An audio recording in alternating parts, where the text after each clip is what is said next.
Jam sudah menunjukkan hampir 11 malam ketika saya menutup pintu rumah. Malam ini sebenarnya cukup menyenangkan. Saya habis nongkrong bareng Reza di warung kopi langganan kami di ujung jalan.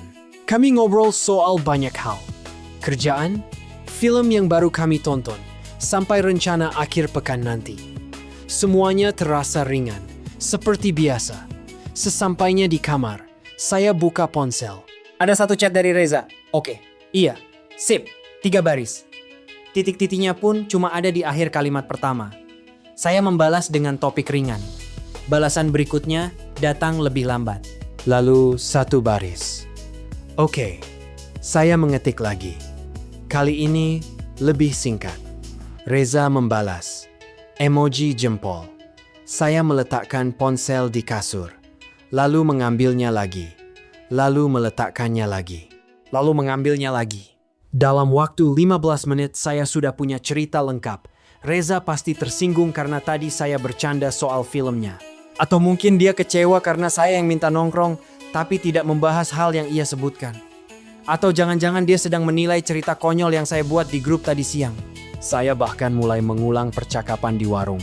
Kata-kata mana yang saya ucapkan, ekspresi mana yang saya pakai, dan apakah saya terlalu keras bicara. Rasanya meyakinkan sekali. Setiap potongan kecil terasa cocok dengan cerita yang sedang saya bangun. Ini bukan hal baru. Kalau dipikir-pikir, hampir setiap percakapan yang tidak berakhir sempurna akan saya putar ulang sampai berkali-kali. Bukan hanya dengan Reza, dengan keluarga, dengan teman lama, bahkan dengan orang yang baru saya ajak bicara di minimarket. Pikiran saya seperti seorang sutradara yang terus menyensor adegan terakhir, mencari-cari di mana letak kesalahannya. Yang menarik, perasaan tidak nyaman itu membuat cerita terasa semakin benar. Perasaan saya bilang begitu, berarti memang begitu, pikir saya. Padahal, kalau saya berhenti sejenak dan menata semuanya di atas meja, saya akan melihat 3 kolom yang berbeda. Di kolom pertama, fakta.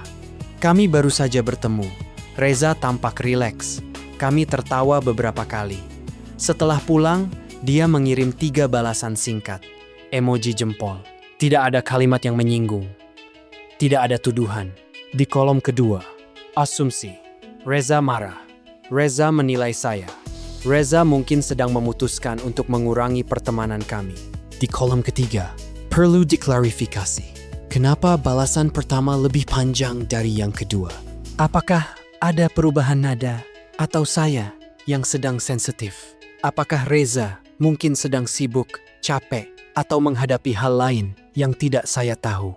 Kalau saya jujur, kolom kedua tidak punya bukti sama sekali. Hanya ada perasaan yang saya perlakukan seolah-olah itu fakta. Saya juga tahu bahwa teks tidak punya semua petunjuk yang ada di percakapan tatap muka. Tidak ada intonasi, tidak ada ekspresi wajah, tidak ada jeda yang bisa dibaca dengan pasti. Pesan yang ditulis 1 kali utuh bisa terasa berbeda ketika dipecah jadi 2 atau 3 baris singkat. Bukan berarti setiap balasan pendek pasti menyimpan amarah. Itu hanya satu dari banyak kemungkinan yang ada. Kalau saya mengikuti dorongan pertama, saya mungkin akan mengirim pesan panjang penuh penjelasan. Atau justru diam selama berminggu-minggu. Atau berhenti menghubungi Reza duluan. Semuanya adalah respons yang sah, tapi tidak semuanya adalah respons yang paling jernih. Respons yang lebih tenang, tidak harus berpura-pura bahwa semuanya baik-baik saja.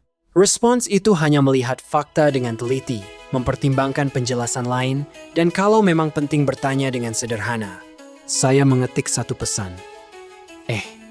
Tadi aku ngerasa kamu agak pendem. Biasa aja? Atau ada yang lagi dipikirin? Balasan Reza datang sekitar 1 menit kemudian. Wah, maaf banget. Habis ini aku dapat telepon dari rumah. Ibu masuk rumah sakit tadi sore.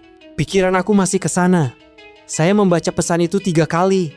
Cerita yang saya bangun selama hampir 2 jam runtuh dalam 1 balasan. Bukan karena Reza memvalidasi ketakutan saya, tapi karena cerita itu memang tidak pernah berdiri di atas bukti apapun.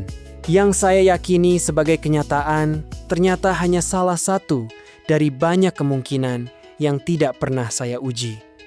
Sekarang saya jadi paham satu hal. Pikiran bisa terdengar sangat meyakinkan, tetapi rasa yakin bukan bukti. Kalau kita bisa menunda 1 jam sebelum menyimpulkan dan menyusun fakta, asumsi, dan hal yang masih perlu diklarifikasi di tempat terpisah, kita memberi diri kita sendiri ruang untuk tidak menebak-nebak cerita yang belum tentu ada. Terima kasih sudah nonton sampai sini. Kalau kamu pernah mengalami hal serupa menebak perasaan orang lain hanya dari beberapa baris teks, coba ceritakan versi kamu di kolom komentar.